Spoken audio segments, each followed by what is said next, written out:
வணக்கம் அன்பு நண்பர்களே, நான் உங்கள் கருணா சுரேஷ் யூடியூப் சேனல். வணக்கம் நண்பர்களே, அனைவருக்கும் மாலை நேர வணக்கம் நண்பர்களே. இப்போ இந்த சிவராத்திரி நம்ம மயிலாடுதுறை பயணத்தில் மூன்றாவது திருக்கோயிலாக திருக்குறுகாவூர் சுந்தரர் மற்றும் திருஞான சம்பந்தரால் இருவர் பாடல் பெற்ற திருத்தலம் திருக்குறுகாவூர் கோவில் வந்துட்டோம். என்னடா கோவில் சாத்திட்டுக்குதுன்னு கொஞ்சம் ஷாக் ஆகிட்டோம். அப்புறம் பார்த்தா தெரியுது இந்த கோவில் பக்கத்தில் ஏதோ ஒரு துக்க நிகழ்ச்சி நடந்திருந்தால கோவில் சாத்திட்டு இருந்தாங்க.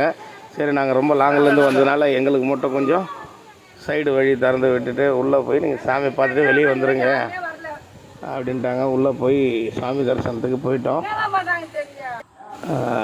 சிறப்பான ஒரு கோவில். அப்புறம் பக்கத்தில் விசாரிக்கும் போது இந்த மாதிரி விஷயங்க எங்களுக்கு மனசு சரியில்லை, நல்ல நாளாகும் அப்படின்னு நினைச்சுட்டாங்க. அதனால் சிறப்பான தரிசனம் எங்களுக்கு கிடச்சிது. ஒரு நல்ல வாய்ப்பு. நாங்கள் ரொம்ப லாங்கிலேருந்து வந்ததுனால எங்களுக்கு மட்டும் கொஞ்சம் ஹெல்ப் பண்ணி சாமி பார்க்கறதுக்கு விட்டாங்க. தரிசனம் முடிச்சுட்டு அடுத்த கோயிலுக்கு தயாராகிட்டோம். நன்றி, வணக்கம் நண்பர்களே.